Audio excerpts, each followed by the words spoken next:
Hi, good evening, ladies and gentlemen. Welcome to the second episode of APAC Change Insider, in short ACI. And our topic for our second episode is saying goodbye to the old way of brand change. So welcome again for logging into our program. Just a bit of a self-introduction for those of you who are joining us only on our second episode.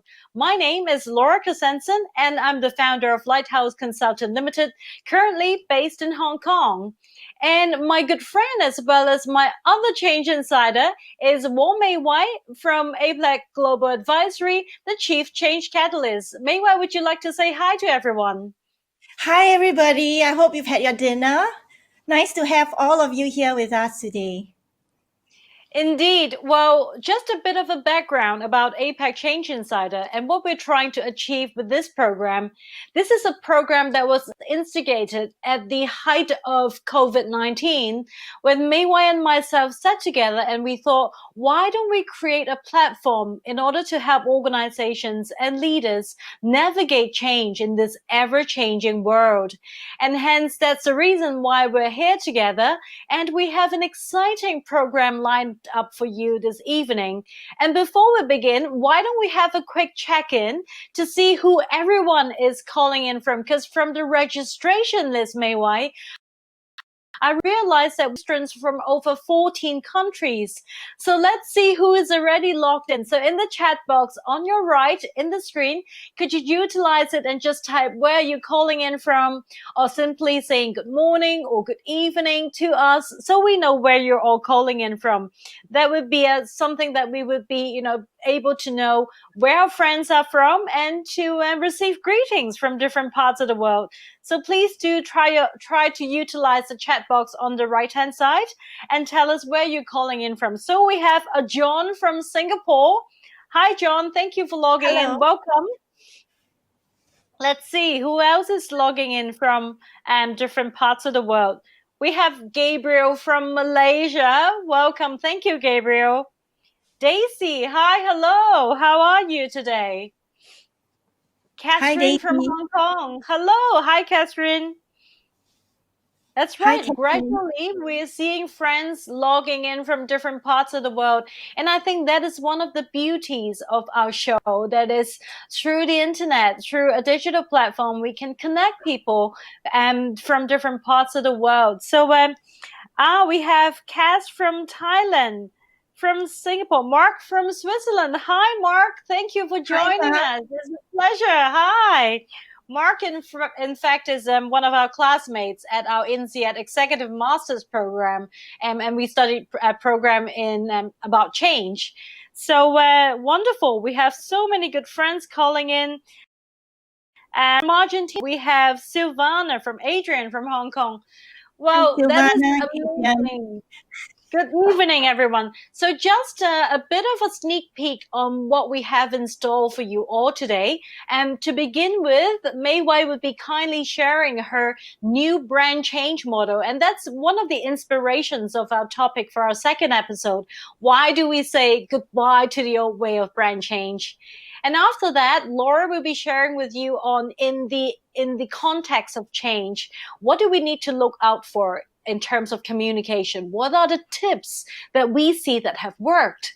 And after that, in fact, we have a heavyweight speaker with us, Mr. Choe Peng Sum, the Chief Executive Officer of Pan Pacific Hotels Group, will be joining us for a fireside chat. And I highly encourage you again to use the chat box on the side if you have any questions you would like to ask us. So in that case, Mei Wai, shall I hand the time to you to share with us the Wong's change model?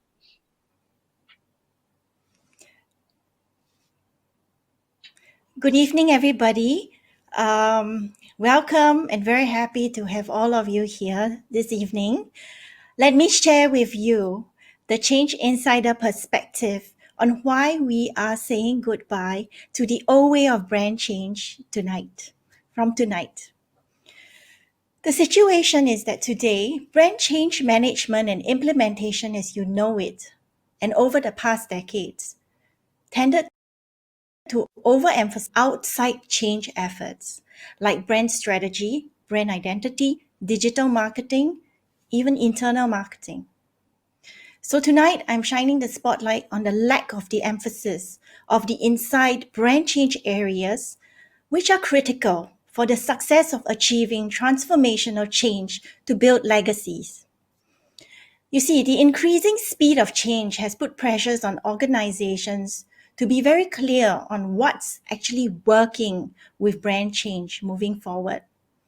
And today, I would like to share with you, I had dug further into this area through my brand change implementation experience as a consultant and interviews with owners, CEOs, and leaders who played instrumental roles in initiating, driving brand change processes. And extracting from the study, which you can see on the slide, how much brand change is needed to build legacy. And this research will be available in the INSEAD Business School Library in a couple of months' time. We will be uncovering the current gaps of the conscious and unconscious brand change elements that need to be uncovered through the IPA or interpretive phenomenological analysis. And through the study, we leverage on current organization change trends and integrated also into the brand change framework. And this change framework, as you will see, is a more holistic brand change. Next slide, please. I will now summarize the findings in presenting the change framework from uncovering both conscious and unconscious brand change elements. The brand change model, as you can see, makes explicit the various layers and components of outside focus and inside focus while adding a system psychodynamic perspective as a basis or foundation to help businesses navigate the change. It uncovers unconscious hidden dynamics and undercurrents of organization behavior which arises due to brand changes like social defense mechanisms that may be prevalent when organization anxieties are not properly managed. So what's outside brand change? Outside brand change are defined as changes that are more visibly linked to the external brand image or experience. As you can see here, outside 1 and outside 2. And inside brand change are the less visible brand change experiences that closely connect the brand to the people, the system, and the environment. Now, the new era, which we are moving into, of brand change should capture both visible and less visible changes in the known identity of a company in terms of products and services it offers and what companies in terms of rational, emotional benefits to consumers. So let me give you a real life example. Okay. During this period, we know everybody is rushing to digitalize or digitalize more. So when digitalization needs to take place, for instance, let's take a rush to set up the e-commerce during the pandemic. The immediate instinct for the companies that I'm seeing is to quickly rush to focus on outside 1 in designing their user experience, e-commerce site, their designs, etc., and organizing their merchandise. However, in a global setup that had traditionally been a brick and mortar, just imagine that, a traditional setup that originally relied on stores, right? The outside 2 areas, the purpose, the platforms, the toolkits, they are not ready. So you will see many sites on e-commerce, and I'm sure many of you have noticed, eventually evolving to be extremely unattractive aesthetically. And they don't convey the values of the brands or the businesses. In the process, what actually happened? Because many of the things were done during lockdown or after the openings that took place. What actually took place was that legacy leaders in the organization sometimes requested to be retrained to take over the functions if they don't have time to hire new change leaders. And if they have time to hire new change leaders, what happens is that are they aligned in terms of the culture? And also do bear in mind the rest of the organization that have been very used to the traditional brick and mortar. Culture is all about having to make big change. If you want to make a change in culture, it's not so straightforward. As you can see, culture is in Insight 1. It's about giving up old assumptions and adopting new ones to relearn. And without the shift of this, you can't make a full brand change. Many do not realize that also, on top of that, while they are moving every day, going to work, dialing in from home, etc., people are not on board due to the anxiety and not actually being able to let go of the beliefs.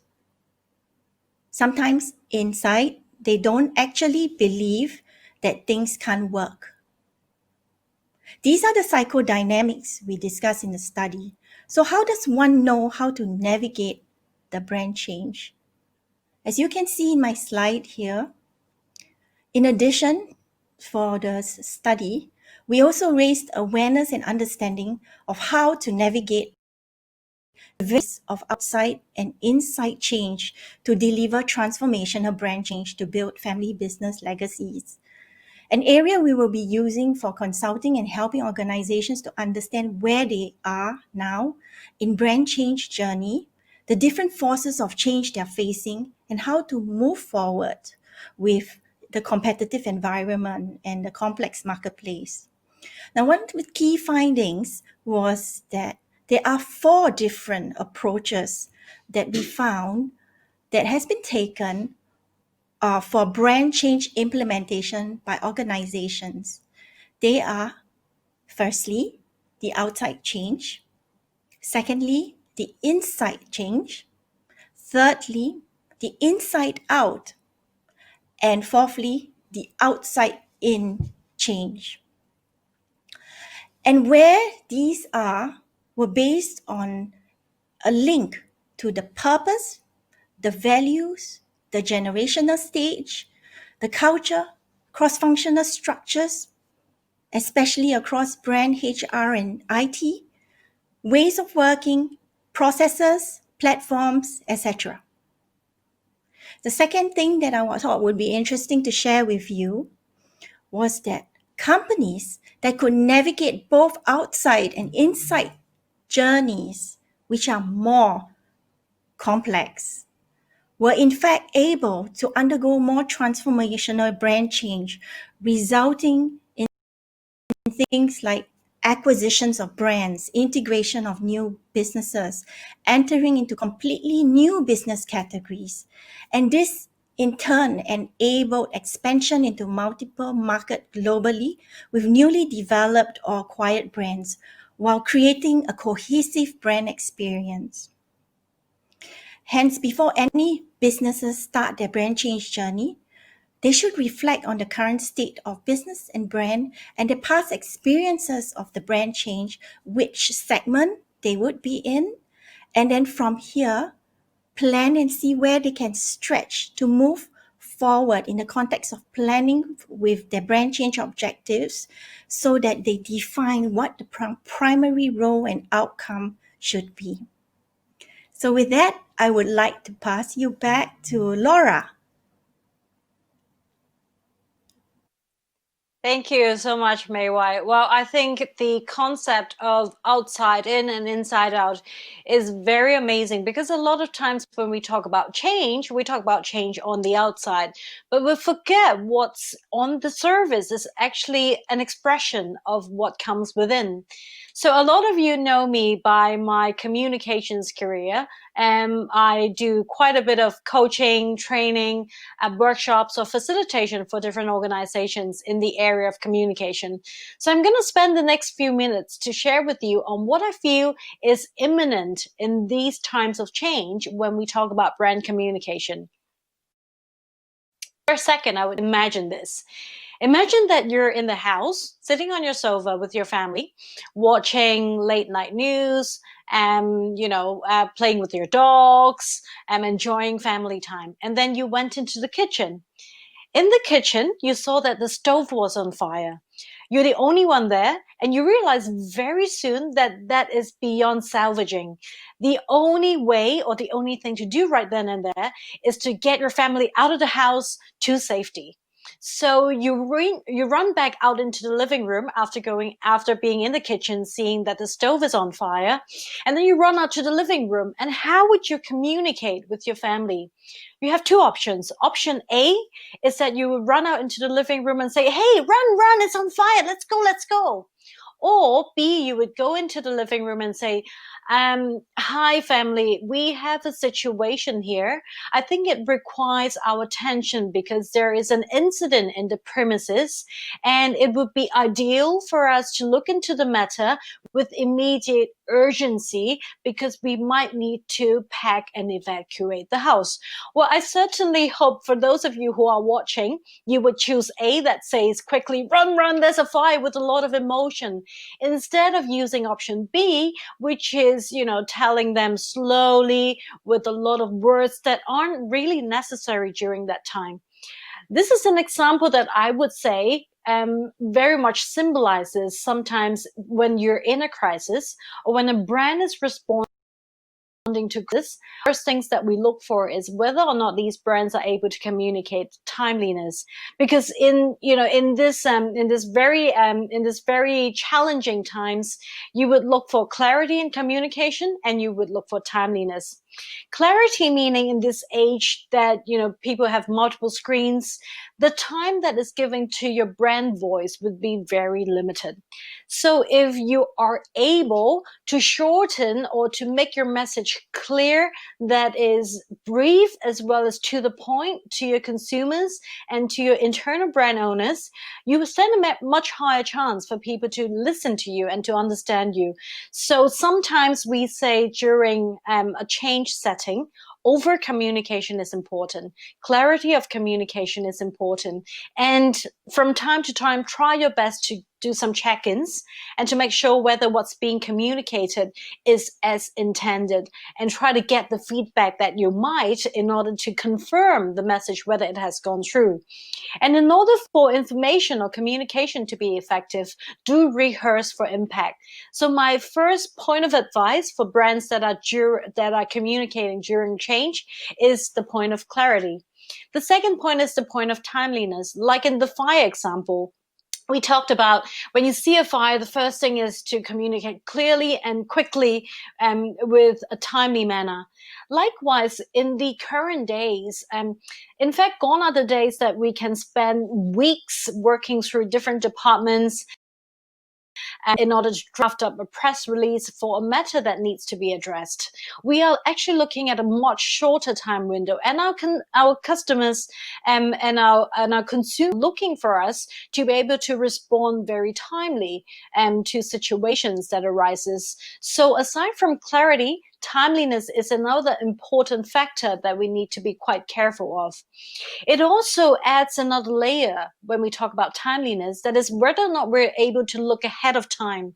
So imagine if you're a brand and you're looking at a certain issue, if you're able to predict with a certain level of certainty what would be happening next, and you're able to communicate ahead of time, that would set you apart from your competitors.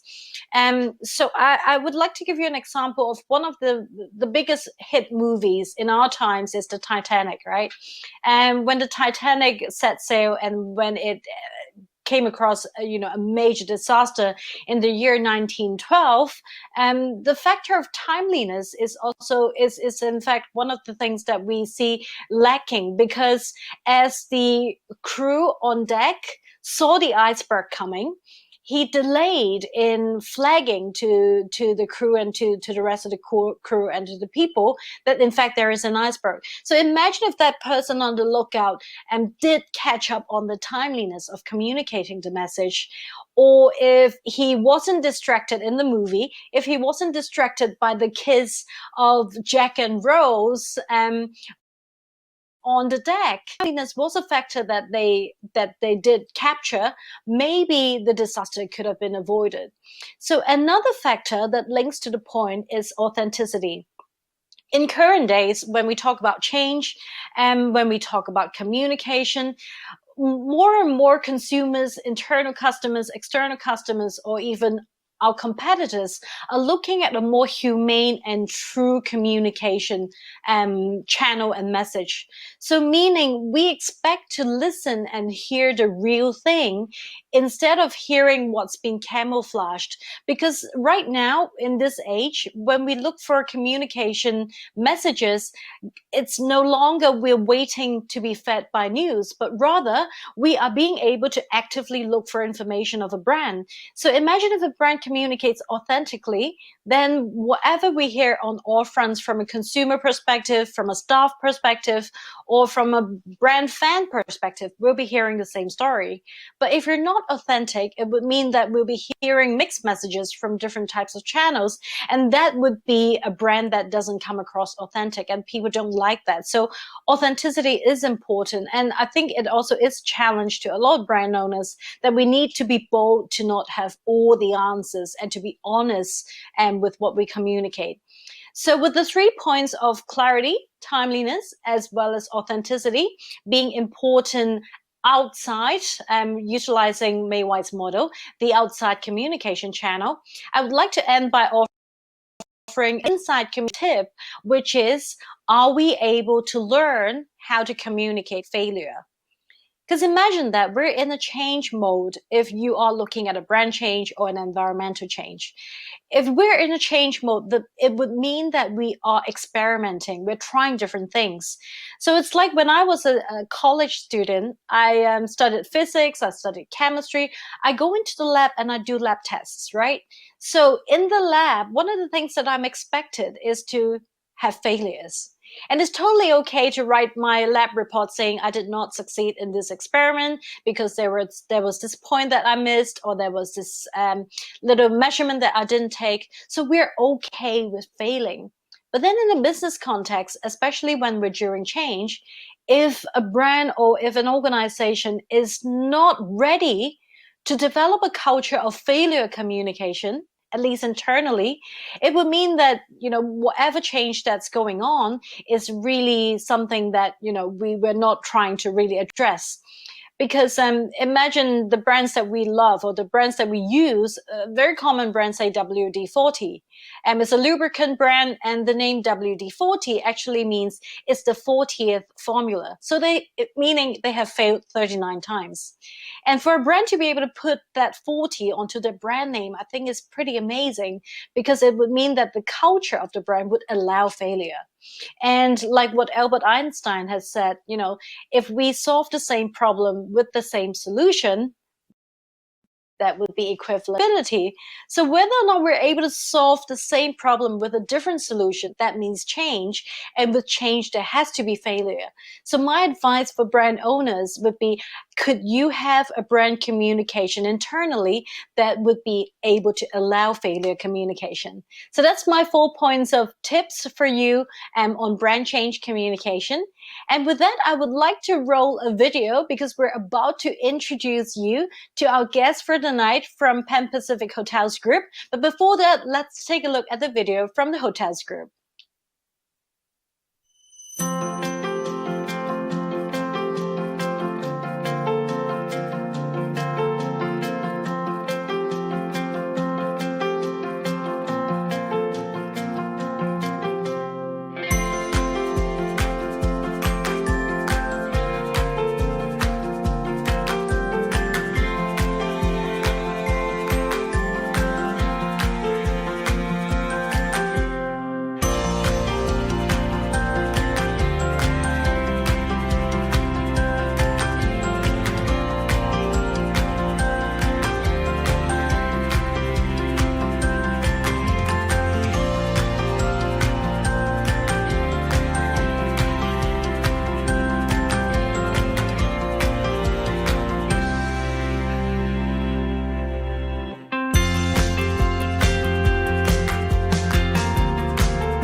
Hi, hello.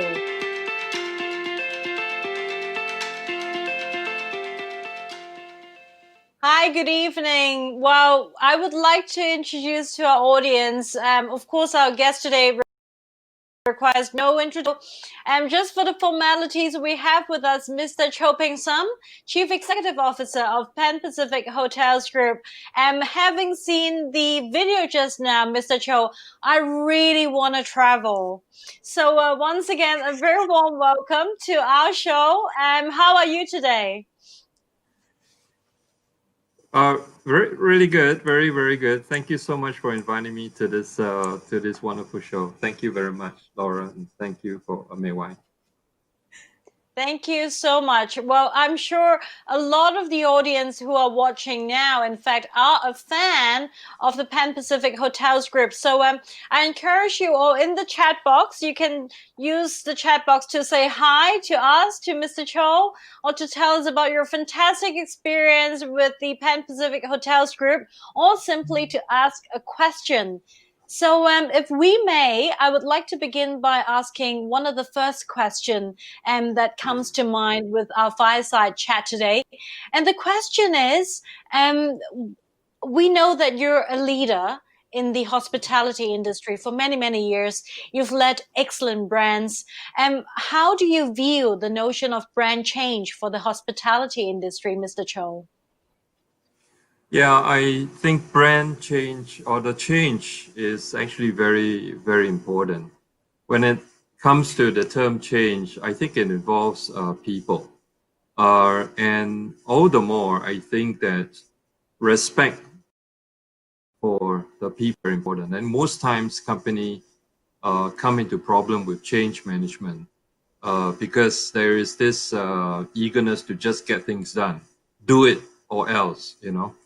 But in actual fact, you know, most leaders, I think if we start to understand the situation a bit better before we push things, if we start to talk to the staff, to the people, perhaps we'll understand a bit more. One company that I went to, they had 4 CEOs within 10 years. Now, you would imagine, you know, that people will be they'll be very concerned about change because every time a new CEO comes, they, oh, here goes again, another change.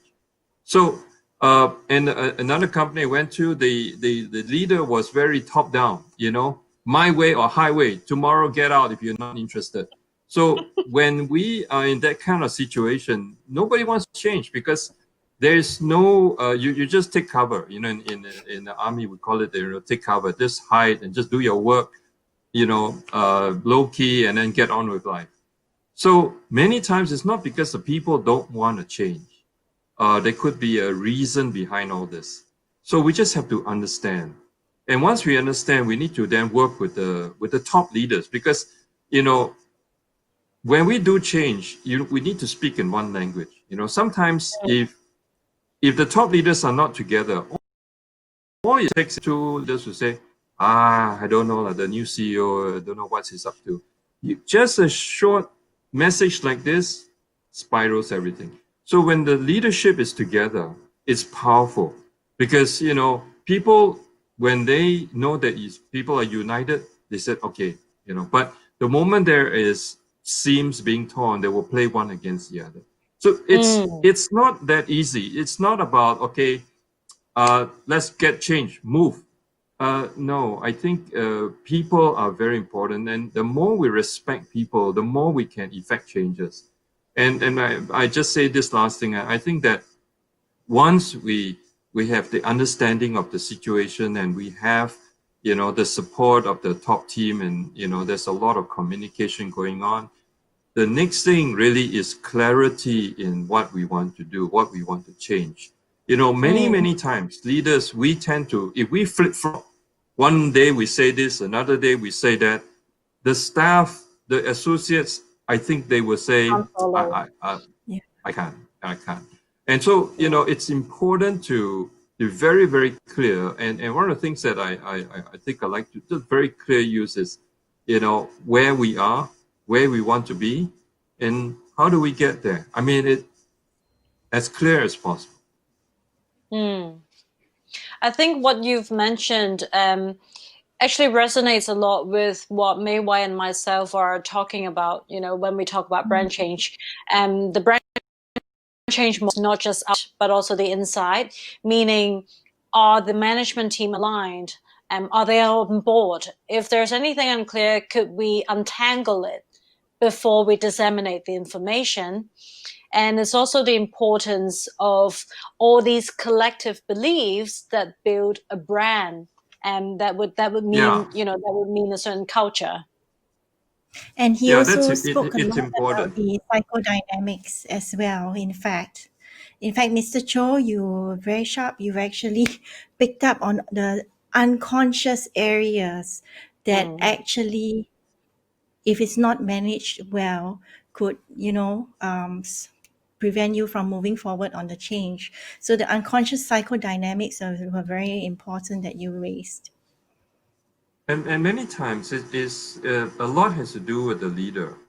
I give an example. We've done a lot of surveys, you know, Gallup polls and all that in the staff, and we just ask the question, all the staff, what do you expect of your leader? And just one word came out very strongly: sincerity. If the boss says this, I hope he means it. And it's as simple as that. You know, how many times we, as leaders, you know, if we are so focused on just the task, right? We might end up being very, task oriented, very insincere. We say something, but we do another thing, and that it's a big turnout. Because you know, this word trust is a very overused word, but actually it's a very important word. If we cannot trust our boss, I'm telling you, there's no way I'm gonna work 110%. I would just say, okay, my day, 8 hours, thank you very much. I get my salary, thank you. Yes, absolutely. And it's also sometimes we actually, you know, have one of these notions in leadership communication discussion is, especially during these times, we have a lot of negative news that we will have to address, or we will have to deliver. Do we choose the easy way to say, no, you know, it's not going to happen, and then the next day, you know, we do a lot of actions that are in contrary to what we're saying? Or can we bite the bullet and we say, this is the fact, this is what's happening, and let's face it together? I mean, if we're able to do that, then I think that would also, you know, go back to your point of trust, authenticity, and being what you're saying is actually what you really think. I think that's super important. I think people are not afraid of hard news, bad news. They rather have honesty. So, Yes. you know, I mean, like when this COVID thing happened, example, the first country that got really hit badly was China.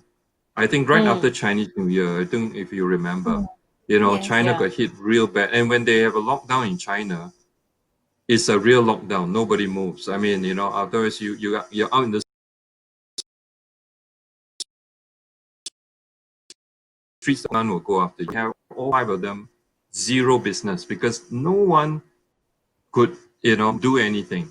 And so when we looked at the situation, you know, it was really bad. So I, you know, to speak to the staff and say, look, guys, we had to take a tough stand, and guys, we had to take a big pay cut, you know, and to survive.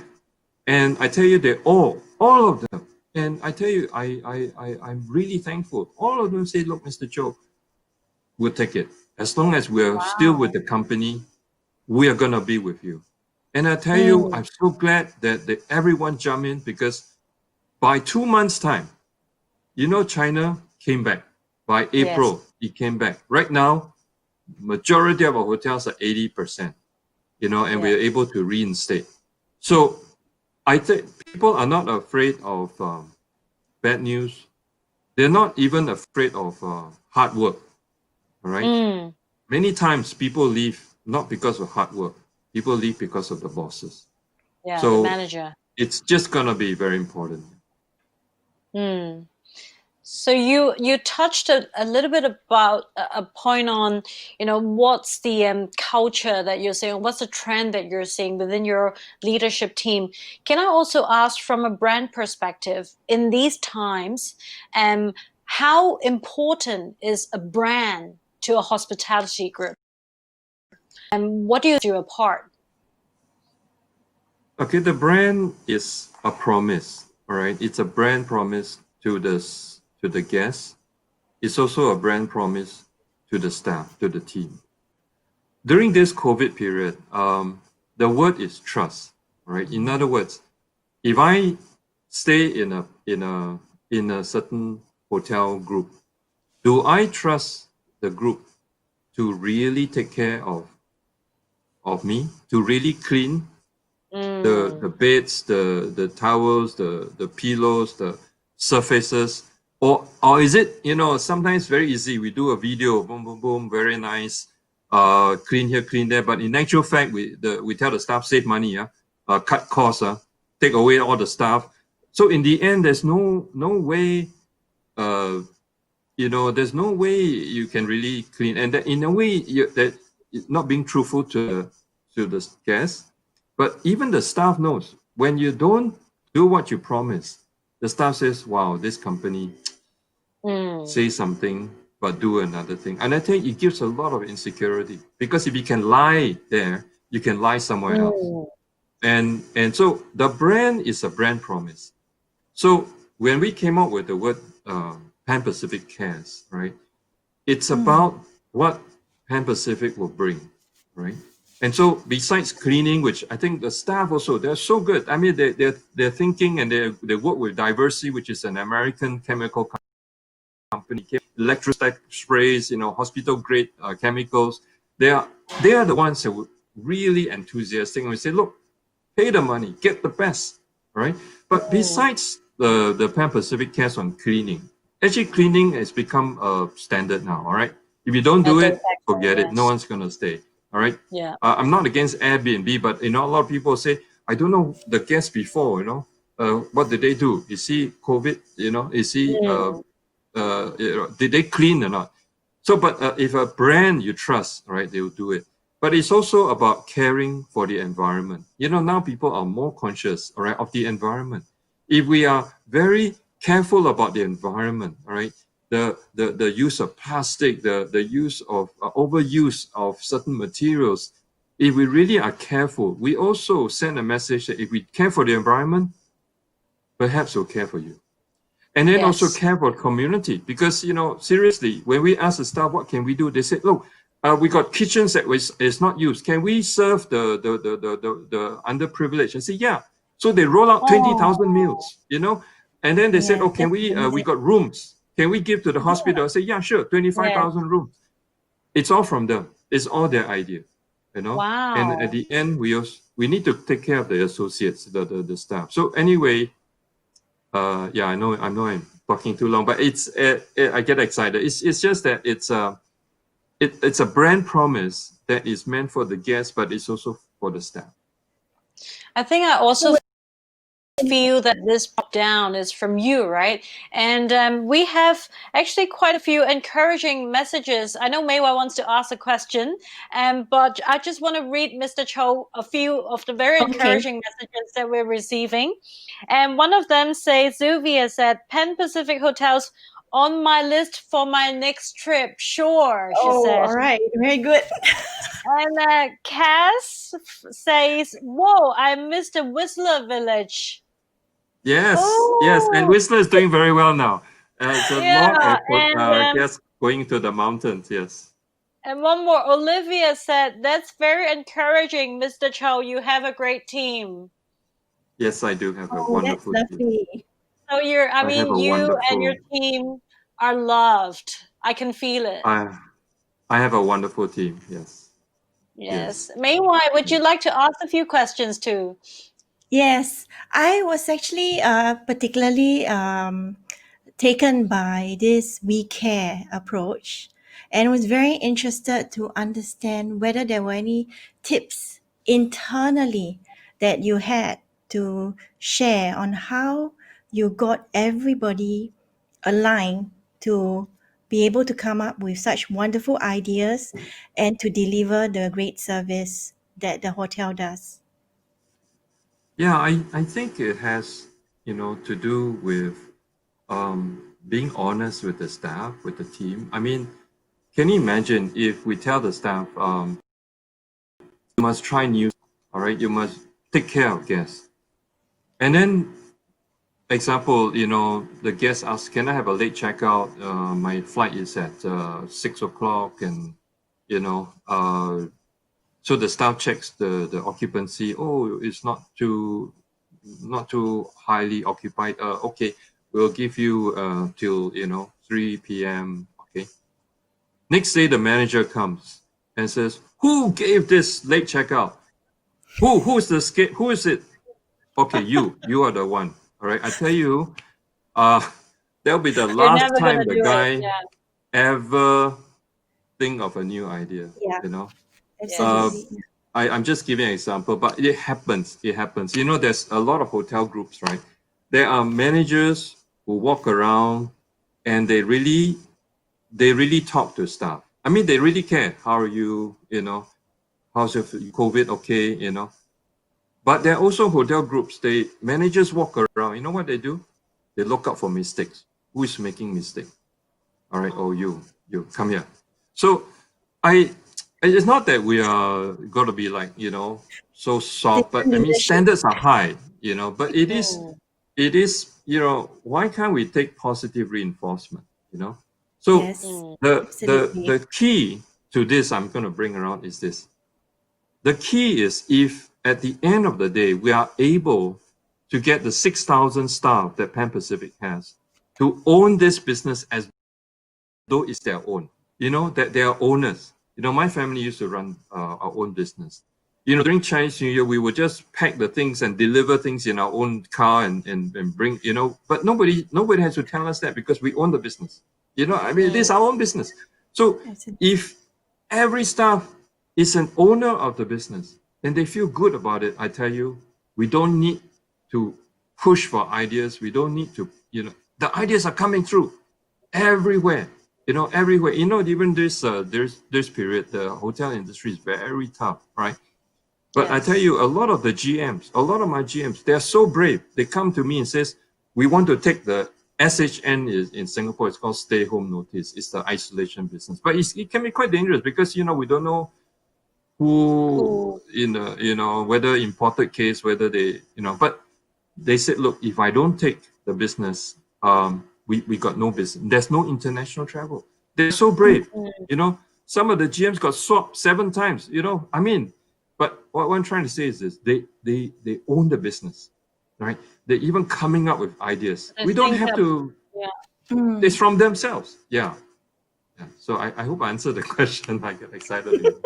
Yes, you did. Yeah, absolutely. Well, I think we have quite a few questions to you, that's with regards to how do you think, when the newly freed travelers will be looking for after a vaccine has been invented and used. So what do you think would be the future of the hospitality industry? COVID, no COVID, pre-COVID, post-COVID, I truly believe that people want an experience, because listen, I mean, any hotel has a bed, any hotel has a shower, any hotel has a restaurant. I mean, what's the difference, Okay, maybe nice Siemens bed, but the only difference, is the experience. And I'm telling you, the experience is by people. All right, you can buy the best hardware. All right, the best table lamp, the best bed, the best carpet, best TV, the biggest you can ever find, and that's fine. I mean, that helps, but that never gives experience. The experience could be as simple as, just as simple as this. Let me show you.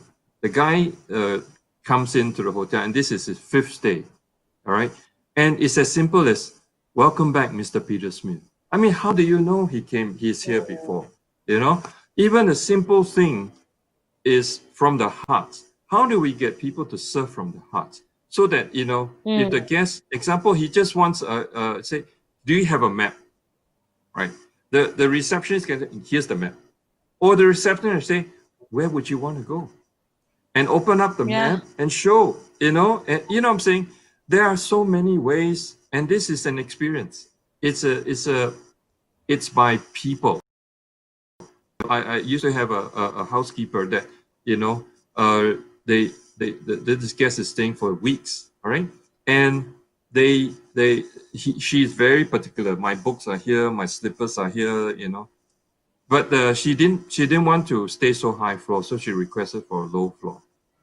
So when she came down low floor, but when she went to low floor, the slippers were put exactly, the books, the plants, everything. Oh, wow. So she went out the corridor. She said, did the housekeeper Which from floor the am I top on, floor, right?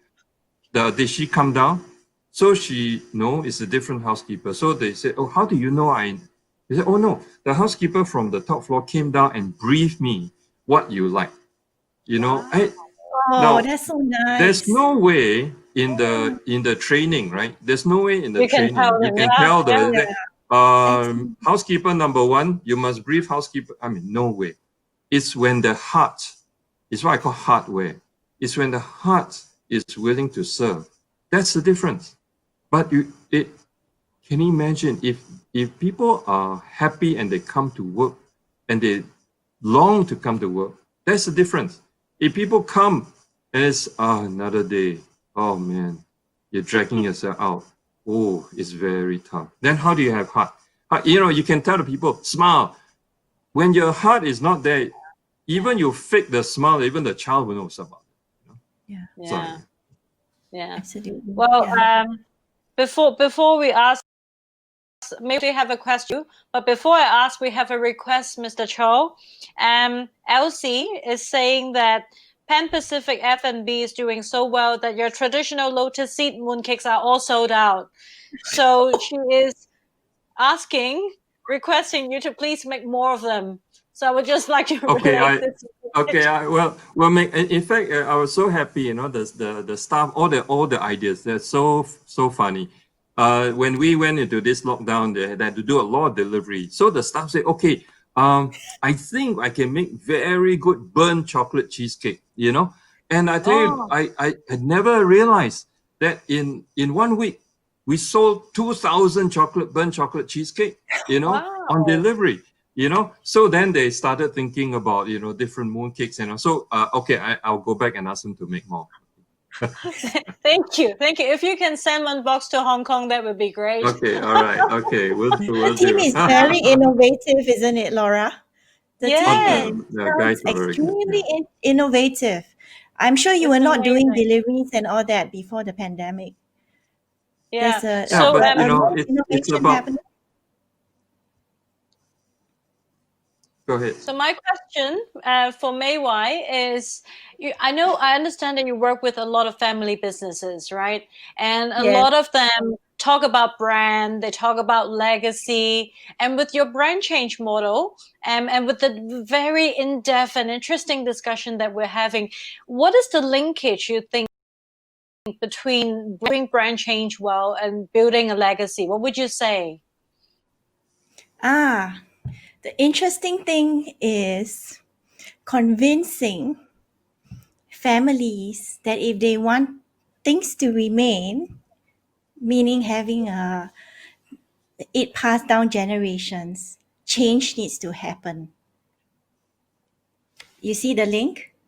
So essentially, legacy is about, people think it's about handing down wealth or handing down to the next generation. But in fact, when I delve deeper into this, legacy is extremely meaningful.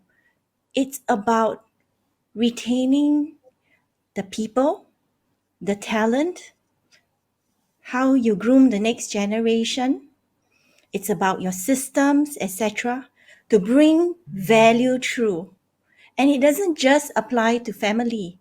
When we talk about legacy, we talk about legacy of businesses, legacy of brands, right? And that's the link.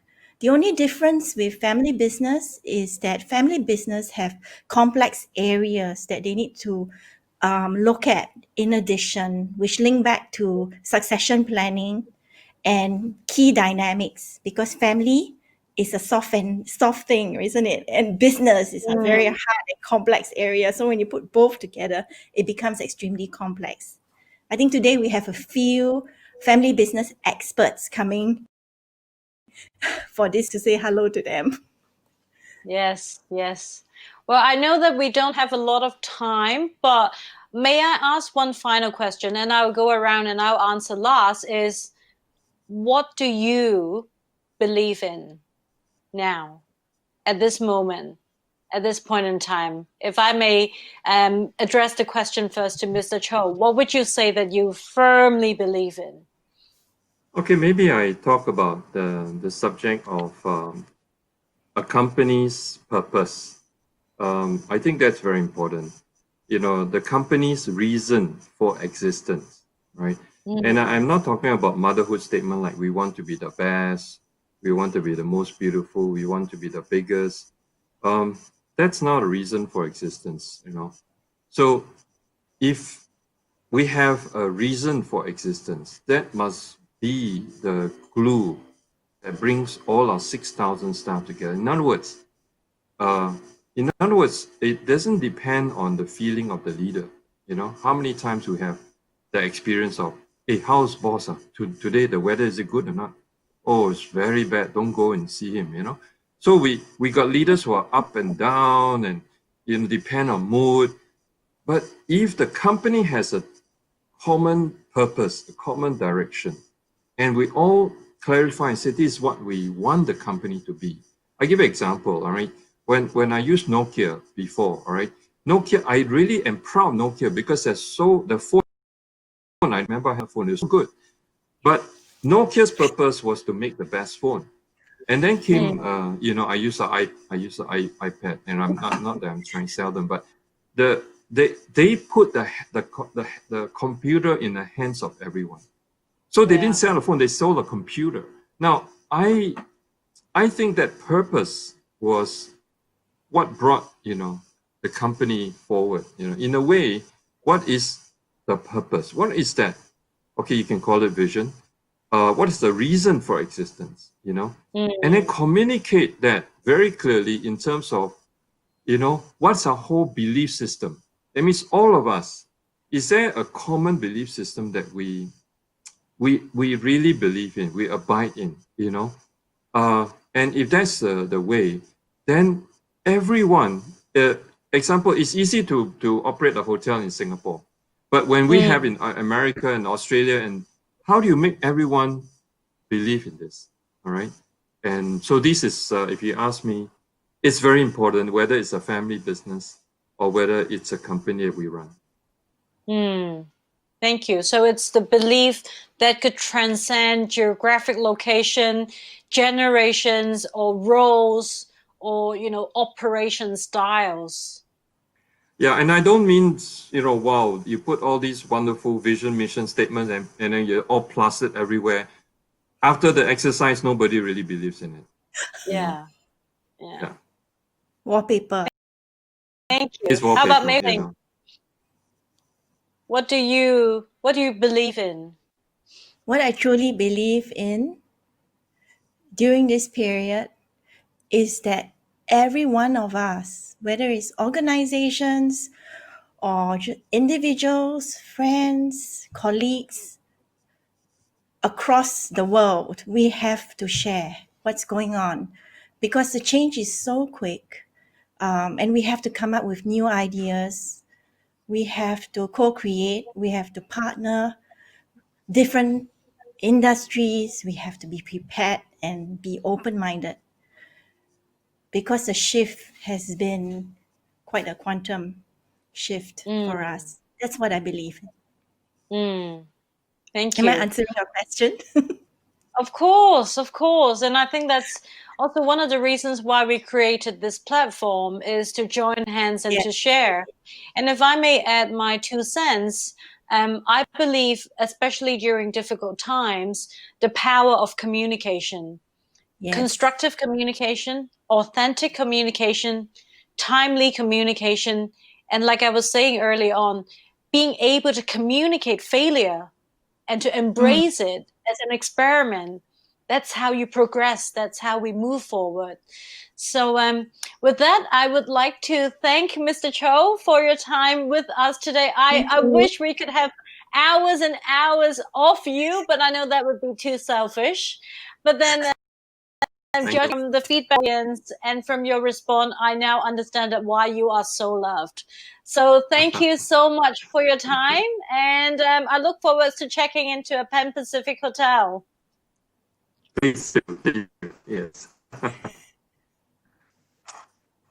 Thank you. All right. So if that's the case, we would like to thank you, Mr. Choe, and say bye for now. And it would be Mei Wai and myself on the screen. Hi, Mei Wai. Hello. Can you hear me?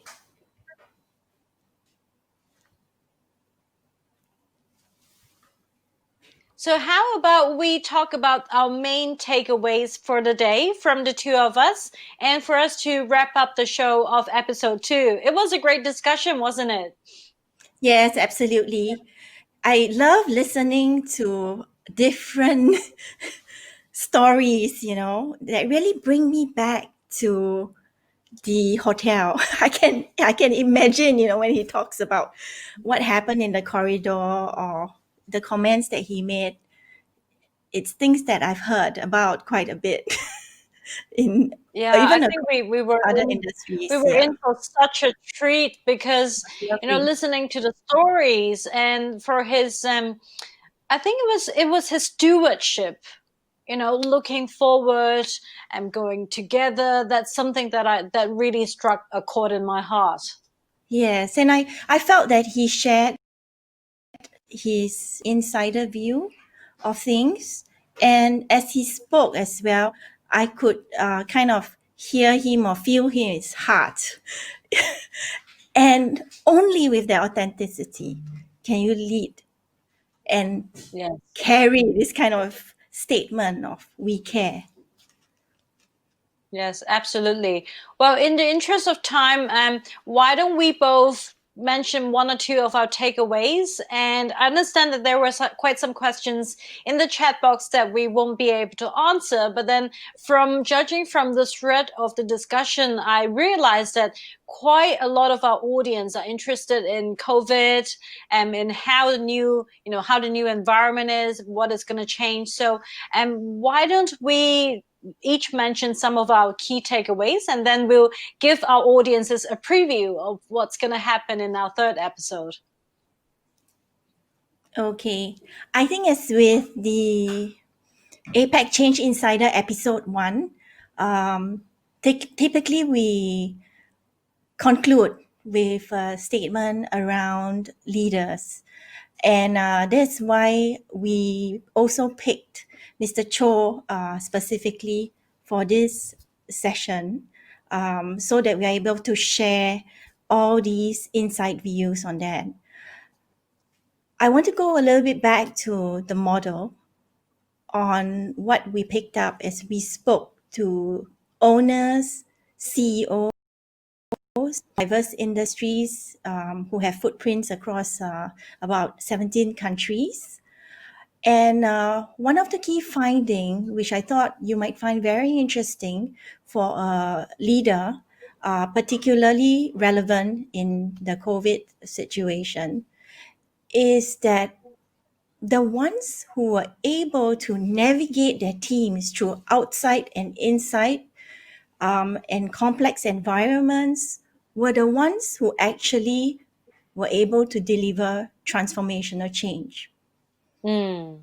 And those who found it a little bit more challenging and focused more on just either outside surface brand change or inside, not even worrying too much about what's happening about the brand or communicating outwardly, they are able to implement change, but it's more marginal shifts.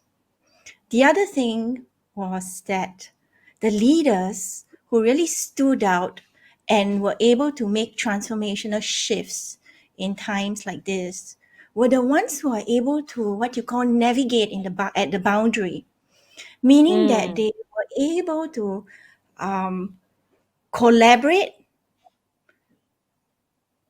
take on mergers and acquisition, step into discomfort areas, fault lines to resolve conflicts. These were all signs of the leaders that change. So I thought I would like to share that as a close on my thoughts today. That's very beautiful. I mean, the first time I read your model, I feel that, you have really hit the nail on the head, because even as a communication expert, what I experience a lot of times is that brands are very, focused on the outside, the makeovers, Yes. or even all the plastic surgeries, if I may say. But then what's inside needs to be first addressed. And I guess my key takeaway from our session today is when Mr. Cho mentioned about purpose. I think when and if the management team is able to pinpoint what the organization purpose is, and if we're able to communicate it with clarity and timeliness and authenticity, I think that you would generally be able to create your own fan base, like how we feel that the Pan Pacific Group has a fan base. And that's one of the reasons, like he was saying, is not, how big your bed is or how large your TV is from the heart. And I think that reminds me of the first principle of communication. That is, why are you communicating? What's your purpose? And I think that is beautiful. So with that, we are, slightly 5 minutes overrun our original scheduled time. But then how about, shall we tell our audiences what went time for, you think? Yes, I think we should. We should definitely tell them about it. You tell them, Laura. Okay, so I would do the honors. And remember in episode 1, we had with us Acon Research and Marketing telling us about their COVID consumer research results. And guess what? In episode 3, we will be having Acon Research and Marketing back again. This time they'll be telling us a little bit more about the psychodynamics research results on what are the new opportunities or what are the new potentials that brands could look up to or look forward to. And I think if you're a brand owner and if you have enjoyed our episode 1s and 2s, you would be in love with episode 3, because that is when we take a forward-looking perspective and look at what the future is in store for us, and first to be able to capture that opportunity. Mei Wai, what are you looking forward to in episode 3 that you would want to listen to? I would say that there's so much going on now. What's going to be something that's short term? What's going to be a trend? And what's going to be here to stay? I think that part from wave 2 of the research is going to be extremely useful, and pulling that into key opportunities across the industries. Yes, Really indeed. looking forward to it, Laura. We're very looking forward. So if you would look at calendars, if you're watching us, is on the 8th of October. So we'll be issuing our communication materials quite soon. Otherwise, why don't we say a good night from Hong Kong and from Singapore to our audiences and thank them for watching us, shall we? Yeah, sure. Good night. Okay, goodbye, everyone. Thank you. And if you could stay a few minutes to fill out the questionnaire that we have, and we'll see you in episode 3. So have a great evening, everyone. Bye-bye. Bye, Mei Wai. Bye. Bye-bye, Laura.